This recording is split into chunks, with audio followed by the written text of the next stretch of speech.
नमस्ते, welcome back to the channel. मैं जम्मू के कुछ ऐसे इलाकों में पहुंच चुकी हूं जहां पर इंडो पाक बॉर्डर ख़त्म होने के बाद line of control LOC start हो जाती है। एक सीज़ फायर लाइन इंडिया और पाकिस्तान के बीच में LOC के बाद, जो कि बिल्कुल उस पीछे वाली पहाड़ी से शुरू हो जाती है, उसके बियॉन्ड पाकिस्तान ऑक्यूपाइड कश्मीर लगना शुरू हो जाता है। एक वो हिस्सा जो हमने 1947-48 के वॉर में खो दिया था।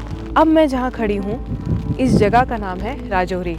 तो राजौरी में बिगड़ गया है मौसम और मैं कहीं तो जाने की कोशिश कर रही हूँ, धनीदर फोर्ट की तरफ या फिर शादरा शरीफ, जो पहले रास्ते में आ जाए। राजौरी की हिस्ट्री बहुत ही लंबी है और बहुत ही पुरानी है, आपको बैठ के सुनाती है। जो रोड जो हाई एलिवेशन गुजारी है, ऑफ कोर्स अगर मैंने पकड़ी है तो मतलब ये वाली रोड डेफिनेटली कोई फोर्ट को ही जा रही होगी। मुझे नज़र आ रही है ईदगाह मस्जिद, ओल्ड सिटी या मेन टाउन आप कह सकते हो राजौरी का, वहाँ पे लोकेटेड है। पीछे उसके अगर वाइट में जो टावर नज़र आ रहा है, शिखर नज़र आ रहा है, वो है दूधाधारी मंदिर का, जो यात्री विजिट करते हैं और वहाँ पे रुकते हैं बूढ़ा अमरनाथ जाने से पहले। अगली डिस्ट्रिक्ट में है जो कि है पुंछ। फिलहाल हम ऊपर जा रहे थे धनीदर फोर्ट की तरफ। थोड़ी डिसअपॉइंटमेंट होने लग गया मुझे। तो ये वो फोर्ट है जो मैं वहाँ जाके नहीं देख पाई थी और मुझे डिसअपॉइंटमेंट हुई थी। टूरिस्ट का जाना अलाउड नहीं है क्योंकि यहाँ पे सिक्योरिटी कंसर्न्स हैं कुछ, बट ये फोर्ट उन हिस्ट्री की लेयर्स में से है जिस पे राजौरी आज खड़ा है। महाभारत के टाइम से शुरू करूँ तो पांचल नरेश नाम के किंग का तो नाम आपने सुना ही होगा। उनकी जो पुत्री थी द्रौपदी, उनकी शादी हुई थी पांडवों से। पांचल नरेश राजौरी के ही थे और पीर पंजाल रेंज है, जम्मू और कश्मीर को डिवाइड करती है आपस में, और पूरे जम्मू में आपको दिखेगी कहीं ना कहीं पंजाल और पांचल सेम ही वर्ड है। महाभारत के टाइम के भी यहाँ पे कई निशानियां मिल जाएंगी, जैसे मंगला माता टेम्पल है। फिर चाइनीज ट्रैवलर ह्यूंग सांग के ट्रैवलॉग में राजौरी का मेंशन था कश्मीर और लद्दाख के साथ। वो उसको बताया करते थे कि ये कश्मीर रियासत का पार्ट हुआ करता था। फिर गांधारा टेरिटरी की बात आती है जब बुद्धिस्ट पीरियड आया। ताशकंद, अफगानिस्तान, गांधार, ये सब एरिया उस पीरियड का पार्ट हुआ करते थे जिसमें राजौरी भी इंक्लूडेड था। जब अलेक्जेंडर का राज हुआ तब राजौरी कहते हैं अपने पीक पर था ग्लोरी के। और मौर्यन पीरियड में तो राजौरी एक बहुत ही बड़ा ट्रेडिंग सेंटर हुआ करता था। 1036 में अलबरूनी राजौरी आए अपने बेटे के साथ, तो उन्होंने राजौरी को राजौरी बुलाना शुरू कर दिया। इससे पहले राजौरी वो used to be known as Rajapur, the city of kings. इसका नाम राजौर भी मेंशन था। फिर धीरे धीरे आ गया मुगलों का पीरियड, तो यहाँ पे कई सराय, मुगल रोड के नाम से वो रोड, कई सारे फोर्ट्स बने, जैसे नाथपुर, चिंगस, राजौरी, फतेहपुर, थाना मंडी। फिर 1846 में राजौरी बन गया महाराजा गुलाब सिंह के किंगडम का पार्ट, जिसमें कश्मीर भी था, लद्दाख भी था। तो ये धनीदर फोर्ट उसी एक किंगडम की लेयर है। तो ये जो दीवार साथ साथ चल रही है, ये कभी थाना मंडी सराय का पार्ट हुआ करती थी। मुगल जब चलते थे तो खाली सराय या फिर मस्जिदें नहीं बनती थी, उनके साथ कई धर्मों के लोग चला करते थे, तो मंदिर, गुरुद्वारे सब बनाया करते थे। तो यहाँ पे सामने इसी रोड पे चलते थे मुझे मंदिर भी नज़र आ गया है। छोटा सा मंदिर है।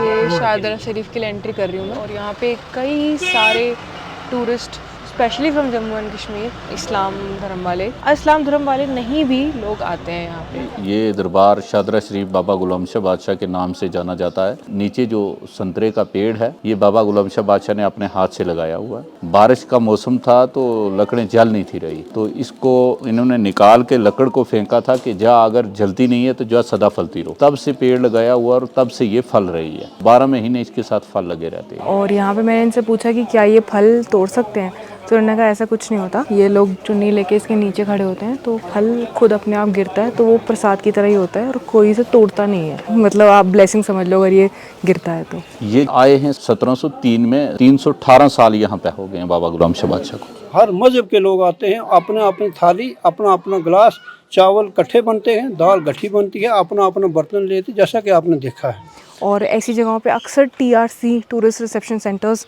होते हैं जहाँ पे टूरिस्ट स्टे कर सकते हैं। एक उर्स फेस्टिवल होता है यहाँ पे, तब भी कई लोग आके रुकते हैं। यहाँ से मुझे नून बगला दिख रहा है, वो एक ऐसी जगह है जो मुझे बताई गई है जहाँ पे 65 के टाइम पे और पूरा थाना मंडी तक पाकिस्तान का कब्जा हो चुका था। इंडियन जेट यहाँ पे पहली बार लैंड करा, पैराशूट के जरिए उतरे यहाँ पे एक्चुअली, वापस अपने जो एरिया है उसको अपने अंडर ले सके। और बहुत लोग मारे गए थे तब, और बड़े लोग कुछ भाग के पाकिस्तान भी चले गए थे क्योंकि सबको अपनी जाने बचानी थी। तो हालत उस टाइम काफ़ी ये एरिया बहुत वल्नरेबल था। वो जो बर्फ़ वाली पहाड़ी दिख रही थी जहाँ से मुझे धनीदर फोर्ट का भी मैंने व्यू लिया, वो बर्फ़ वाली पहाड़ी पर एक्चुअली इंडियन आर्मी ने ऑपरेशन सर्वविनाश करके एक लॉन्च करा था।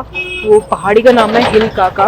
एक्चुअली मिलिटेंट्स का गढ़ बन गई थी, तो 2003 में इंडियन आर्मी ने वो ऑपरेशन लॉन्च करा और वहाँ पर एयर स्ट्राइक कराई। 47 में तो सारे मुल्क में हुआ था ना, सारे JNK में क्या हर जगह हुआ था। सियालकोट में जाते थे, जैसे हम पठानकोट इधर से रास्ता था, यहाँ से जाते स्वाना, स्वाना से खुलेटा, खुलेटा से बस पर बैठ से सीधे मीरपुर, मीरपुर से जम्मू। कपड़े की दुकान थी, बिजनेस करने के जाते थे। असली नहीं आज़ादी शादी ना कोई पता क्या है, क्या नहीं आया, कोई अखबार नहीं, गाले नहीं, बात नहीं। थोड़े लोग थे हिंदू जो है, दाशें देखी उन्हें। 3 दिन पूरे अंडरग्राउंड रहे। अच्छे मुसलमान भी थे, 4 लोग हिंदू लोग अपने अंदर मस्जिद के नीचे एक गुफा है, वहाँ पर छुपा कर रखा। ये है गुरुद्वारा रजौरी में, और मेरे को यहीं आके पता चला कि ये बाबा बंदा बहादुर सिंह जी का गुरुद्वारा है। बाबा बंदा सिंह बहादुर सिख पंथ ਦੇ ਪਹਿਲੇ ਜਰਨੈਲ ਹੋਏ ਨੇ, जिन्हों का जन्म इत्थे रजौरी का है। तो अपनी रजौरी में मेरा ऐसा लग रहा है पूरा यात्रा और सर्किट या कंप्लीट सा हो गया है,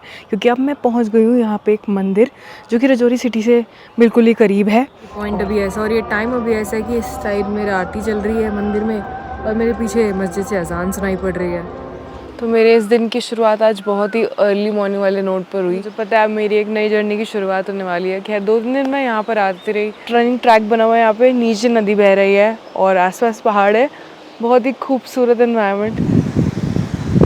अब मैं बात करती हूँ आधुनिक ज़माने की, जब हमारे पास वो एक महत्वपूर्ण लैंड का हिस्सा नहीं है। मैं बात कर रही हूँ POK की। और आपने नोटिस करा होगा कि ये सारे रीजन एक्सप्लोर करने के बाद जम्मू में मैंने रियलाइज़ करा कि हम अब तक इन रीजन्स का नाम गलत लेते आए हैं। As Indians we should be knowing that ये रीजन POK नहीं है जो LOC के उस पार है, सीज फायर लाइन के उस पार है। वो रीजन है POJK, Pakistan occupied Jammu and Kashmir and Gilgit. लोगों को लगता है कि कश्मीर से लड़ाई शुरू हुई POK की, बट ऐसा नहीं है। POJK की लड़ाई यहाँ के इलाके से ही हुई और पुंछ में हमला हुआ था 18-19 अक्टूबर को 1947 में।